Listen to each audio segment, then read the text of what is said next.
손흥민 선수는 마침내 맨체스터 시티에서 공식 데뷔전을 치렀으며 이에 대한 팬들의 반응은 폭발적이었습니다. 맨시티의 홈구장인 에티하드 스타디움에는 5만 명 이상의 팬들이 운집하여 손흥민의 이름을 연호하며 그의 새로운 출발을 열렬히 환영하였습니다. 손흥민은 등번호 7번이 새겨진 하늘색 유니폼을 입고 그라운드에 등장하며 "저는 최선을 다할 것입니다" 라고 각오를 밝혔습니다. 토트넘에서의 오랜 여정을 마무리한 손흥민은 이번 이적으로 인해 새로운 도전에 나서게 되었습니다. 지난 9년 동안 토트넘을 위해 헌신했던 그는 팀의 간판 스타로 활약하며 수많은 골과 어시스트를 기록하였지만 구단의 재정적 태도와 비효율적인 경영으로 인해 적절한 대우를 받지 못했다는 논란이 끊이지 않았습니다. 토트넘은 전통적으로 선수들에게 인색한 급여 정책을 유지해왔으며 손흥민 역시 이와 같은 문제에서 자유롭지 못했습니다. 게다가 시즌 중반 경기력 기복과 팀의 불안정한 성적으로 인해 그의 미래에 대한 불확실성이 커졌고, 이에 따라 맨시티를 비롯한 다수의 유럽 명문 구단들이 손흥민 영입을 적극적으로 추진해왔습니다. 특히 0대4로 패배한 리버풀과의 카라바오컵 준결승전 이후 토트넘의 대주주인 다니엘 레비 회장이 손흥민의 이적을 결심한 것이 결정적인 전환점이 되었습니다. 손흥민은 토트넘과의 계약이 1년 연장되었음에도 불구하고 구단의 미온적인 태도와 낮은 연봉, 불공정한 대우 등을 이유로 새로운 도전을 모색할 수밖에 없었습니다. 레비 회장의 결정 이후 맨체스터 시티를 비롯해 레알 마드리드, PSG, 맨체스터 유나이티드 등 유럽 최고의 클럽들이 손흥민을 영입하기 위해 치열한 경쟁을 벌였으며 최종적으로 맨체스터 시티가 약 3,560억 원이라는 거액의 이적료를 지불하며 그의 영입을 확정지었습니다. 맨체스터 시티의 펩 과르디올라 감독은 손흥민의 합류에 대해 "손흥민은 이미 프리미어리그에서 자신의 가치를 증명한 세계적인 공격수이다. 그의 합류는 우리 팀을 한층 더 강하게 만들어 줄 것이다" 라며 극찬을 아끼지 않았습니다. 또한 맨시티의 핵심 선수들인 케빈 더 브라위너, 엘링 홀란드, 필 포든 등도 손흥민을 적극적으로 환영하며 함께 우승을 위해 싸우겠다는 의지를 드러냈습니다. 손흥민은 자신의 이적에 대해 토트넘에서 9년이라는 긴 시간을 보냈고 그곳에서 많은 것을 배웠지만 이제는 새로운 도전을 시작할 때라고 생각했다. 맨체스터 시티라는 세계 최고의 팀에서 뛰게 되어 영광이며 이곳에서 최고의 활약을 펼치고 싶다라고 소감을 밝혔습니다. 팬들은 손흥민이 새롭게 합류한 맨체스터 시티에서 어떤 활약을 보여줄지 기대감을 감추지 못하고 있으며 그의 새로운 여정이 성공적으로 펼쳐질 것이라는 전망이 지배적입니다. 손흥민의 맨시티 데뷔전은 다음 주말 프리미어리그 경기에서 치러질 예정이며 그의 첫 골이 언제 터질지에 대한 관심이 집중되고 있습니다. 또한 과거 토트넘 동료들과의 맞대결이 예정되어 있어 팬들은 벌써부터 큰 기대감을 갖고 있습니다. 맨체스터 시티에서 새로운 7번을 달고 뛸 손흥민의 미래가 어떻게 펼쳐질지 전 세계 축구 팬들의 이목이 집중되고 있습니다. 팬들은 점점 손흥민에게 등을 돌리고 있습니다. 리버풀전에서의 참패 이후 주장으로서의 자격 논란이 불거졌으며 이제는 올여름 손흥민을 이적시켜야 한다는 주장까지 제기되고 있습니다. 영국 스포츠 바이블은 8일 보도를 통해 토트넘 팬들은 리버풀전에서의 경기력 이후 한 선수가 이번 여름팀을 떠나야 한다고 생각하고 있습니다. 팬들은 시즌이 끝나면 그가 팀을 떠나길 바라고 있습니다라고 전하며 손흥민이 팬들의 비판의 대상이 되었다고 밝혔습니다. 토트넘은 7일 영국 리버풀의 안필드에서 열린 2024에서 2025 시즌 카라바오컵 준결승 2차전에서 리버풀과 맞붙었으며 0대4로 완패하였습니다.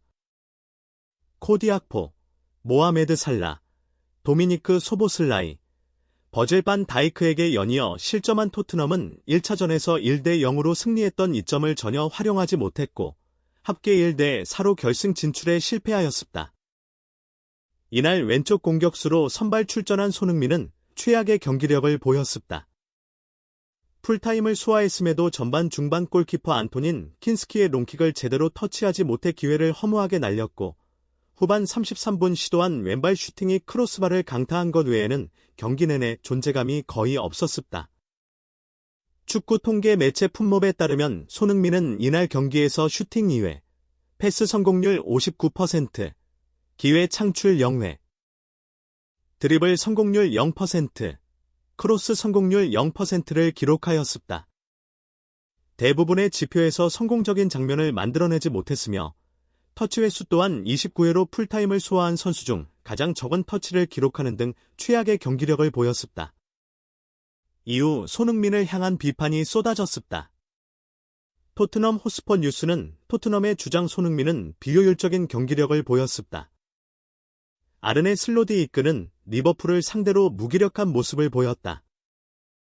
코너 브래들리는 손흥민을 효과적으로 봉쇄했으며 손흥민은 결정적인 순간 기회를 놓치며 팬들에게 큰 실망감을 안겨주었다라고 평가하며 1점을 부여했습니다. 이는 쉽게 볼 수 없는 충격적인 평점이었습니다. 스퍼스웹도 손흥민은 부끄러운 경기력을 보였습니다. 경기장에 있던 10대 선수들보다도 리더십이 부족했다. 0대3으로 뒤진 상황에서 크로스바를 맞히긴 했으나 대부분의 경우 기회를 낭비하거나 잘못된 결정을 내렸다라고 혹평하며 평점 1.5점을 부여했습니다. 토트넘 출신이자 현재 스카이 스포츠에서 해설가로 활동 중인 제이미 레드냅은 손흥민이 주장으로서의 자격이 없다고 강하게 지적했습니다. 그는 손흥민은 주장으로 적합한 인물이 아니라고 생각한다. 팀이 어려울 때 손흥민이 해주는 게 대체 무엇이 있는가? 어린 선수들이 불쌍하다. 경험이 많은 선수들이 어린 선수들을 이끌어줘야 하는데 손흥민은 전혀 그러지 못했다라고 비판의 강도를 높였습니다. 온라인에서는 손흥민을 이적시켜야 한다는 팬들의 주장이 빗발치고 있습니다. 스포츠 바이블은 팬들은 손흥민이 완전히 지쳐버렸으며 시즌이 끝나면 팀을 떠나야 한다고 생각하고 있습니다.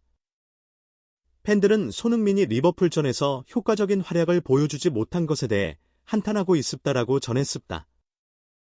한 팬은 손흥민은 완전히 사라졌다.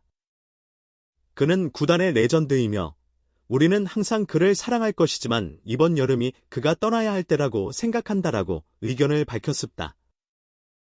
또 다른 팬은 이제 대대적인 정리 작업을 거쳐 팀을 재건할 시점이 되었다라고 말하며 리빌딩의 필요성을 강조했습니다. 다른 팬은 손흥민은 말 그대로 득점할 수 있는 유일한 선수였지만 매 경기 풀타임을 소화하면서 점점 지쳐가는 것이 눈에 띈다라고 지적했습니다.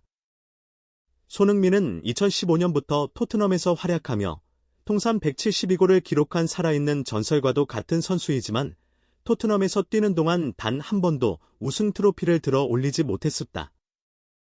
지난 시즌부터는 주장직을 맡고 있지만 중요한 순간마다 기대에 부응하지 못하는 모습이 반복되면서 결국 비판의 대상으로 전락하고 말았습니다.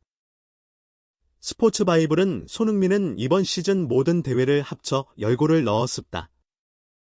하지만 일부 팬들은 시즌이 끝나면 손흥민이 팀을 떠나길 바라고 있습니다라고 전하며 손흥민과 토트넘의 이별 가능성을 언급했습니다. 손흥민과 토트넘의 계약은 내년 여름 종료될 예정이었습니다. 본래 계약대로라면 이번 시즌을 끝으로 팀을 떠날 수도 있었지만 토트넘이 지난달 1년 연장 옵션을 발동하면서 한 시즌 더 팀에 남게 되었습니다.